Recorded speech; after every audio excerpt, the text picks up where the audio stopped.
We know we have to learn to see ourselves completely as we are, and we know we must stay in the present to do it and to look without fear at everything about ourselves in our training.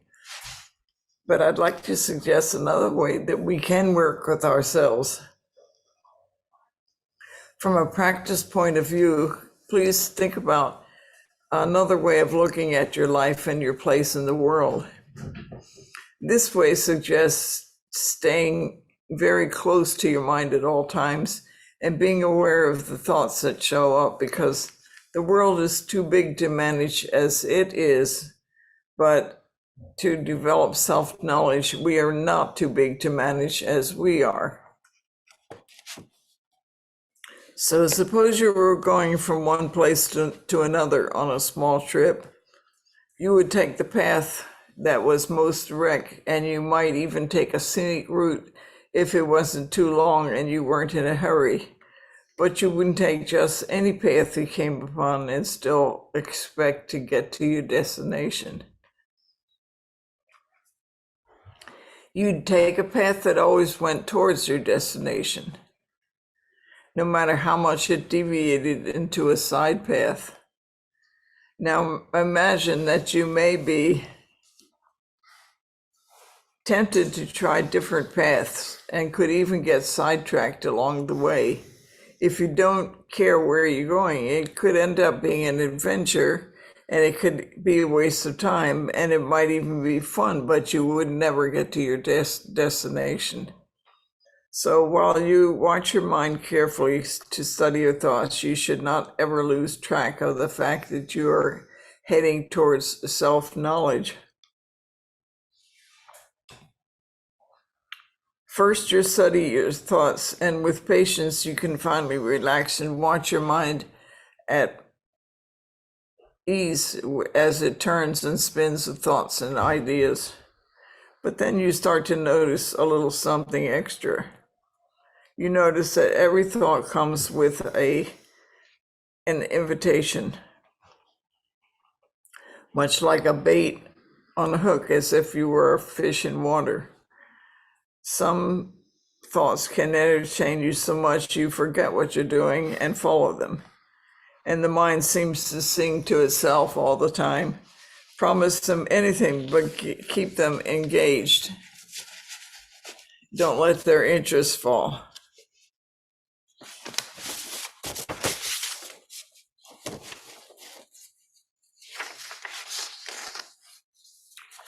However, if you hang on to any thought, even for a moment longer than necessary, it will begin to form a pathway to follow, for you to follow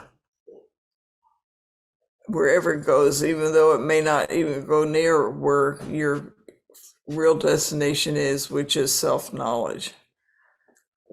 So you might end up thinking, when your mind is always trying to sidetrack you, is my mind an enemy?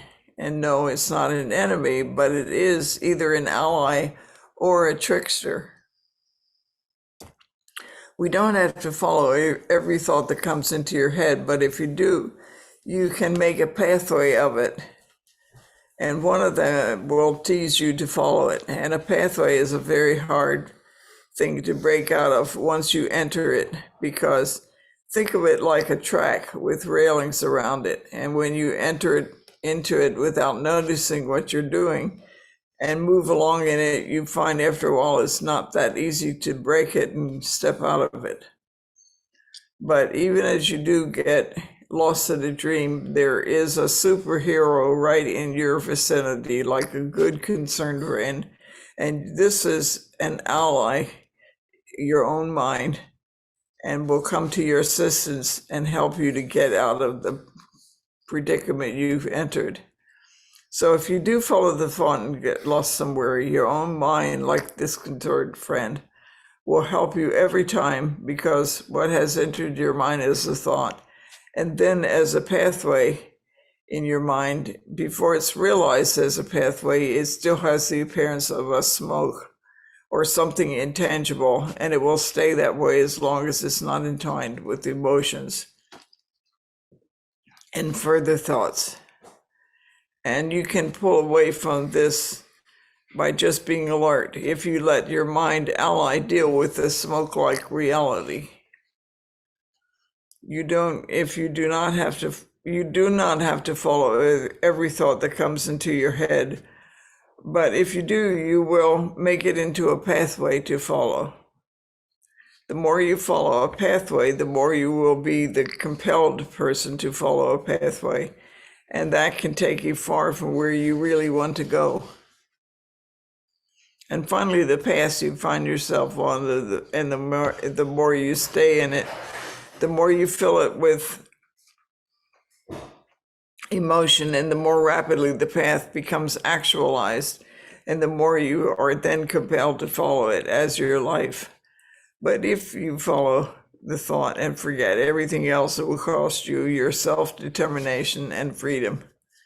So sit quietly, and then in your quiet mind, your concerned friend, your ally mind, your spacious mind will deal with the smoke-like unreality which has taken on the appearance of being real.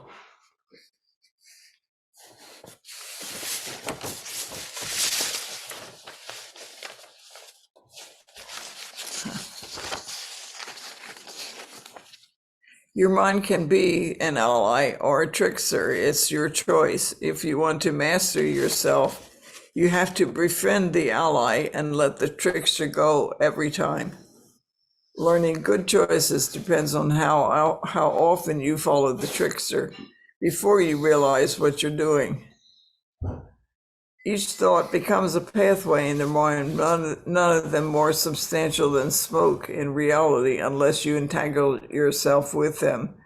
They then become a path, and you may find yourself going where you don't want to go, doing what you don't mean, saying what you don't mean, and wonder how you got there. The only way to step off such a path is to let it go, and then let your quiet ally mind work for you. Then it will work on your behalf and drop each thought that comes with it, and the pathway will finally become like substantial smoke again, and then become nothing. Each thought in your mind presents the possibility for becoming a path and a reality. If you just note it and let it go, it remains only a possibility, not a reality. If against your will, emotions and physical sensations arise together with thoughts, they too are like smoke masquerading as reality. If you can calmly endure their presence for a short time without grasping them, they will also fade and remain only a possibility. This is the ally at work again. It's like going from one place to another. You take the path leading to your destination and ignore the ones going somewhere else. The baited hooks are irrelevant paths. The baited hooks are irrelevant paths. You have to be alert because some hooks look like the real thing. But you can sort them out if you understand that desire is like smoke, with no substance until grasping makes it a reality to live. Patience and attention will determine which is ally and which is trickster. You do not have to fight the trickster, just pass by the baited hook, like the irrelevant path that it is, and continue on to your destination. You do not have to live every possibility as it appears. They can remain what they are, possibilities only. Everything is possible in a spacious mind. We can choose what to actualize and live or not. But learn who you are first to choose wisely. I think I'm missing a page. Yeah. Sorry, my last page was missing. Just a minute. Anyway, what the last thing I said was, it's not that important. I could say the last thing I said too, you have to choose between the trickster and the ally. And to do that, you can't really choose what to actualize and live in your life until you know who you are first. And that's something that takes a very long time to work on. So all you have to do is just be patient and for a long time. Don't take the baited hook. And when you do take it, just quiet your mind, just step out of it and wait for it to just pass through. And that's it. That's the talk. Thank you. That's good enough, Peter. Yeah, I was, what I was doing was going, putting down, maybe she deleted it. It got deleted in the last time she'd looked at it. So I tried to do, many times, yeah, but it's gone. It disappeared all by itself. You know what? I think it was like smoke in the water, on the water. I think it's all gone. So, if you could talk a little more about why you titled it "Smoke And in Your pathways. Eyes," I think that would be wonderful. Only because the song was playing, and it's always been one of my favorite songs. And then when it said, when your heart's on fire, smoke is in your eyes, and my mind changed it to when you have desire, smoke is in your eyes. Thank you, Sandy. It would fit from the story. Anyway, it was just, it was too clever, so I got rid of it. Sandy? Sandy? Can you hear me? Yes, I can. Oh, okay. Um, your talk, I really enjoyed your talk. It reminded me of when I first started sitting. And, we were told just sit, watch your thoughts and let them pass, release them after you look at them. Um, when I started that practice, that kind of practice, I found that that's when I used to say in the beginning, that there was so much garbage floating around in my head, and that I really started looking at my thoughts. And I used to be the type of person who would easily get grabbed by my thoughts, and half hour would disappear over something as simple as like, what do I need to get at the market? But it really helped to sit and watch my thoughts, and because I learned to look at them and to see, you know, like you said, are these constructive thoughts? Are these thoughts of a of something I want to follow, or are they just random thoughts with big, like you said, big hooks on the end, trying to grab your attention and shift you away from what you're actually doing?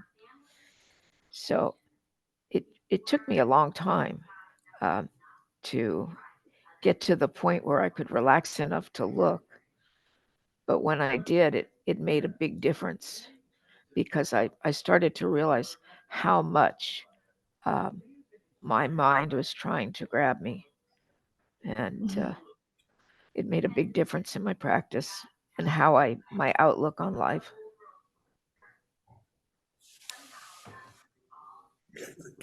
So that that's my 2 cents for today. Thank you, Sandy. Mike? I liked your talk because I've been experimenting with a few things with my Zazen and during the day and stuff. But my biggest problem, my brain's a freeway. There's a lot of traffic going through there. And when I start working on, okay, is that a good thought? Is that a thought I want to keep? Is that a thought I want to lose? All of a sudden I find I'm getting caught up in the process of identifying my thoughts. And I liked your title because I found that if I can't figure out what thoughts I should hold on to, which ones I shouldn't hold on to, I just let them evaporate. And it's like, okay, I will, just learning how to, what's the right word, discriminate between, a thought that is a benefit and a thought that's just, nonsense and going through. And then I find myself getting so caught up in trying to decide which thoughts are which that I'm still not really paying attention to what I'm doing. and especially in Zazen and stuff. And so, is there a point where we should, just say, hey, look, this is too crowded in here, just let them all go, let them all evaporate, and then see if at a later time, a more appropriate thought process comes up? I think it certainly couldn't hurt. Sandy, is yours mic still on? Me, Sandy? Oh, sorry. So, Mike, I think that that's a very good way to do something every once in a while, just to solace everything and just to sit quietly in the middle of what's like a storm of thinking. I think that's a good way to handle it and see what comes out of that. Yeah, because I don't sit there and go, okay, I'm going to stop this thought. I just kind of shut it off. And then hopefully later on I can remember it and kind of deal with it, But I liked your title because that's what I think I do is I turn my thoughts into smoke and just kind of let them evaporate and stuff. And so I thought that was very appropriate to what I was trying to do with myself. Thank you.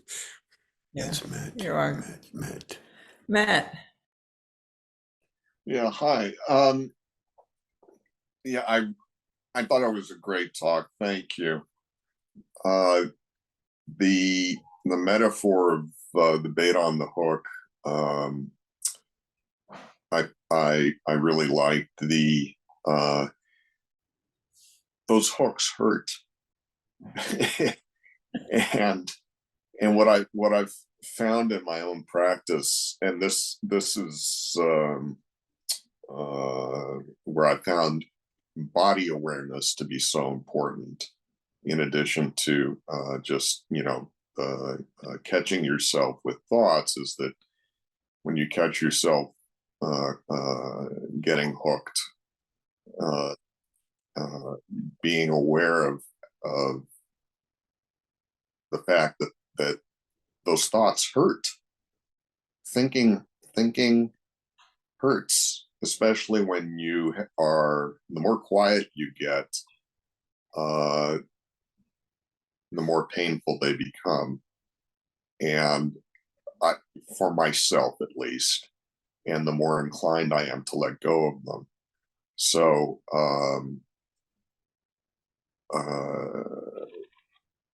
I know that at the beginning of a practice period, that it helps very much just to be focused on the traditional letting go, going back to breath, letting go, going back to breath.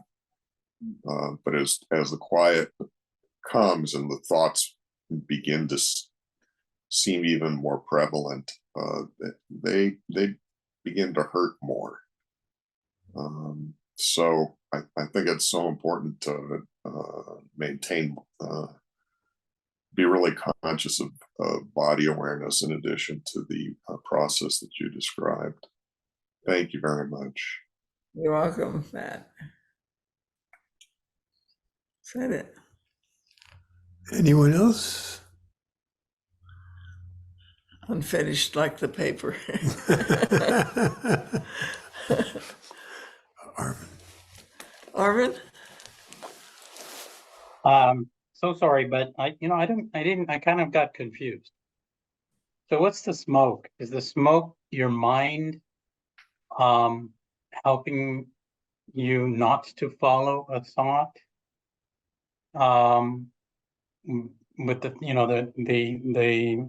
think what you said was, the thought creates a path and then you follow the path as though it was a real path. And then is the smoke the mind that helps you, that's your ally, that allows you to get off that path and see where you've come from? That is your real self. Is that the way you were meaning to speak about it? Or is it the opposite? Is it thoughts are all the smoke and you have to find a way out of that? I was completely confused. Oh, so I'm sorry. I should try to make it a little more clear then. What I'm trying to say is that something that enters your mind is insubstantial at first, and it's only our focus and interest on it that causes it to come into clarity. And the more we focus emotion and other things on it, the stronger it becomes, and the more compelled we feel to follow and do what interested us first. But it could be a wrong path because it's probably not including self-knowledge in it, but it's mostly usually like if it's an angry thought that drives you in and you find yourself drawn into an angry universe, you can spend your time like being angry without real emotion, and yet you're still feeling angry. And so you're being deceived into entering a world that you don't really even belong in. But it's an insubstantial beginning. And so I think of it like smoke. But we invest interest in it, and it becomes clear and stronger and forms itself. And after a while, we really believe it. In the beginning, there's no belief in it at all, but we're tempted to get into it by the fact that it's in us, and we think we're assuming, first of all, that it's us because we think it. And so the mind is very tricky at this point, and anything that leads us further into it, like the emotion of anger, anything we see after that, we start imbuing it into the same thing. We start adding it to the rest of the world.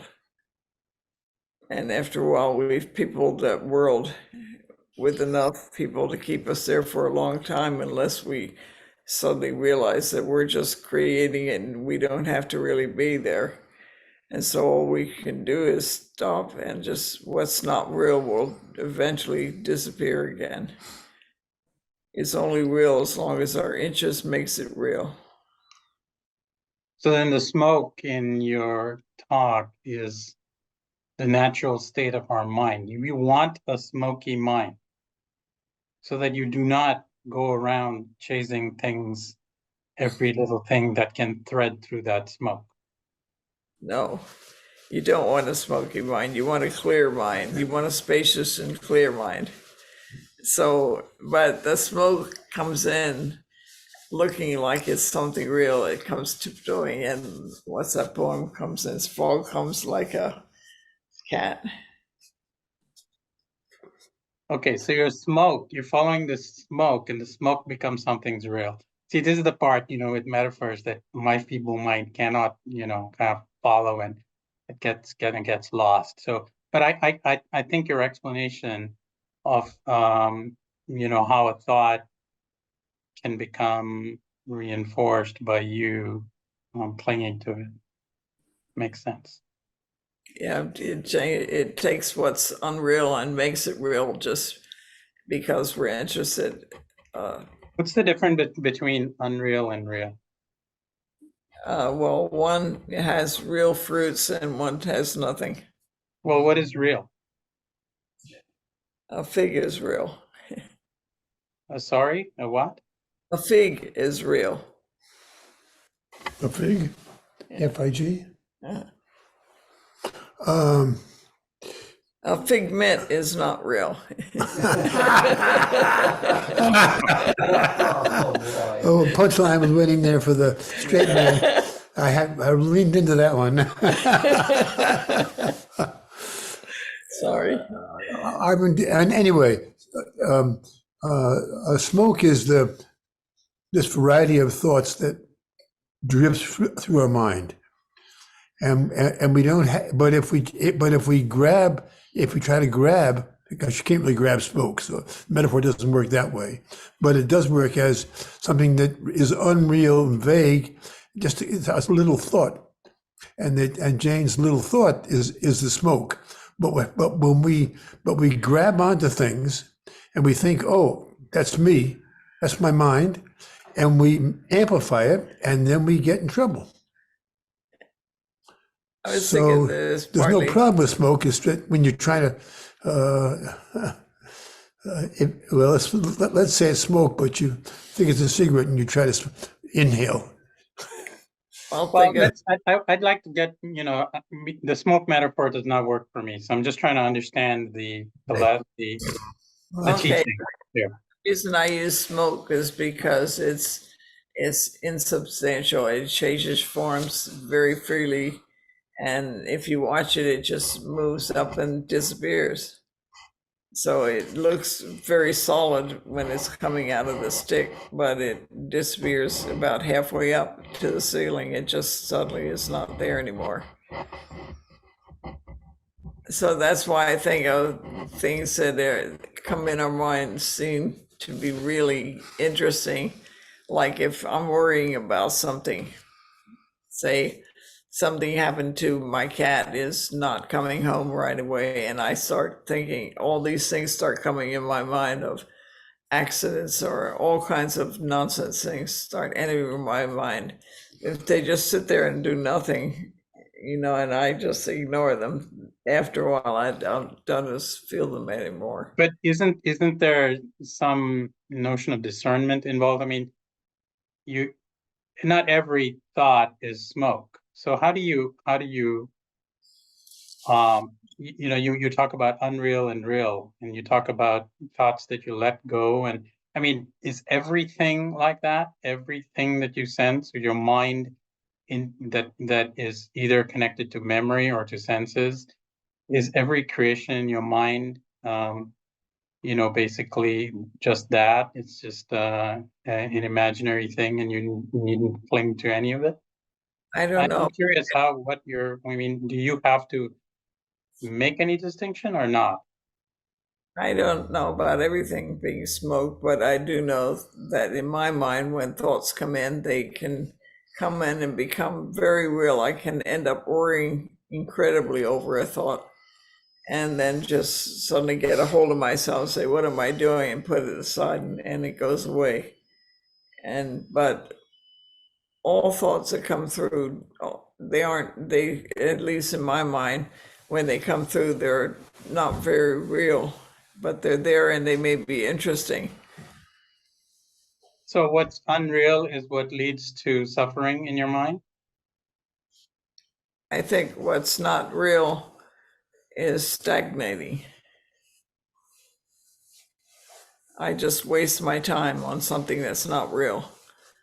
You used that in your talk too. You said you could have an adventure following a thought, or you could have a waste of time following a thought. Yeah, but it probably wouldn't lead you to your destination, which is to study yourself. But it might even be entertaining and fun for a short time, like a daydream.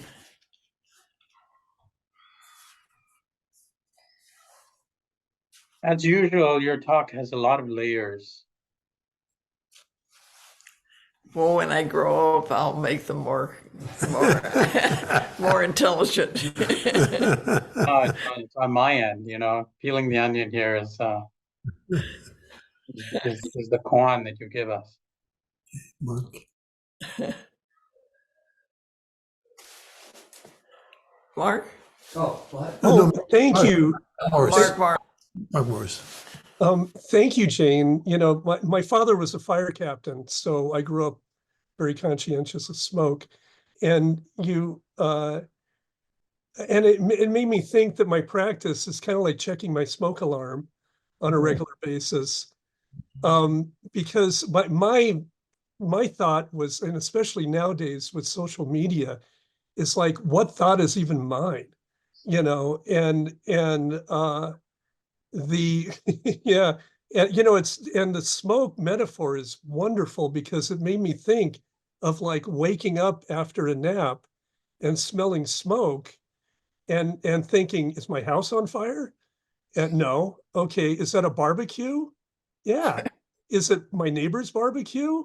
Okay, then it doesn't matter, it's not mine. It doesn't matter. Is my wife barbecuing me something for lunch? That's pretty cool. But there's like, the whole thought process, especially nowadays, where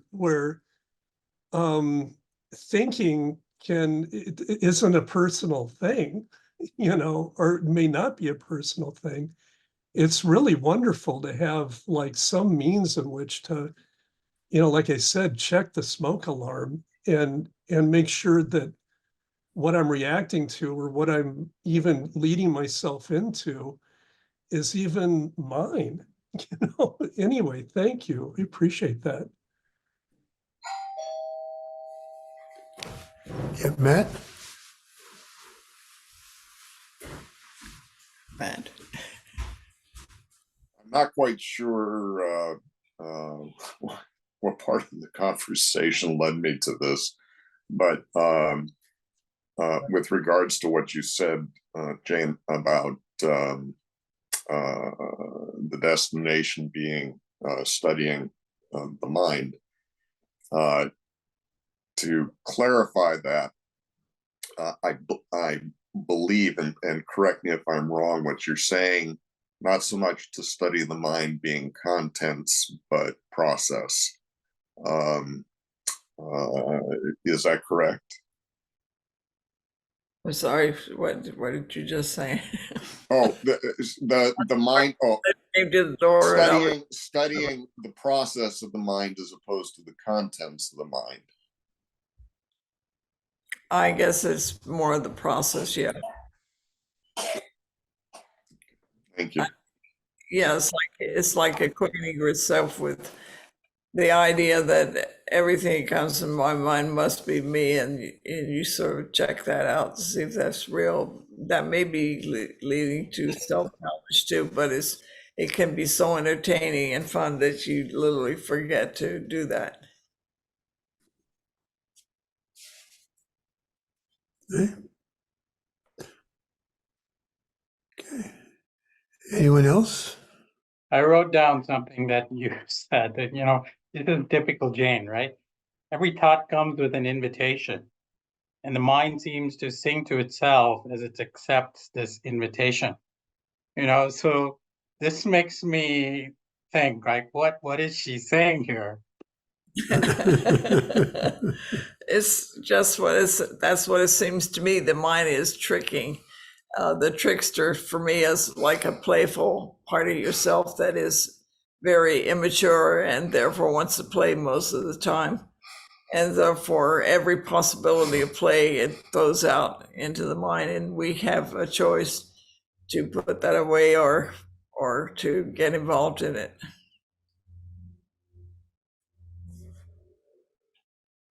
And I do think every thought we have has a hidden invitation to draw us in, whether we want to or not. It's like when I'm looking on YouTube, I'm looking at little videos, and some of the pictures are really terrible to hint you to get into them.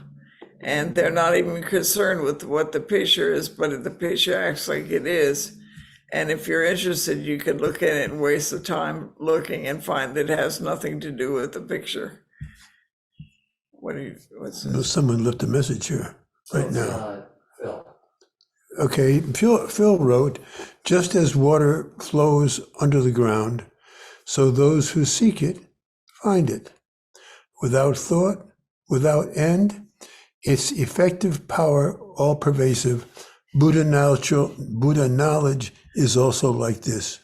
Being in creatures' minds, if any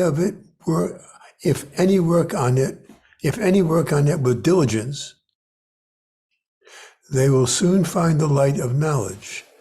The awakened know all things are non-dual. Beyond duality, all equal, inherently pure as space, not distinguishing self and non-self. And that is a quote from the Avatamsaka Sutra. Oh, my favorite sutra. And I think that we can use Phil? that to say. That's from Phil? That's from Phil, yeah. Yep. Thank you, Phil. That's really nice. Yeah. Really interesting. Okay, I think that's it.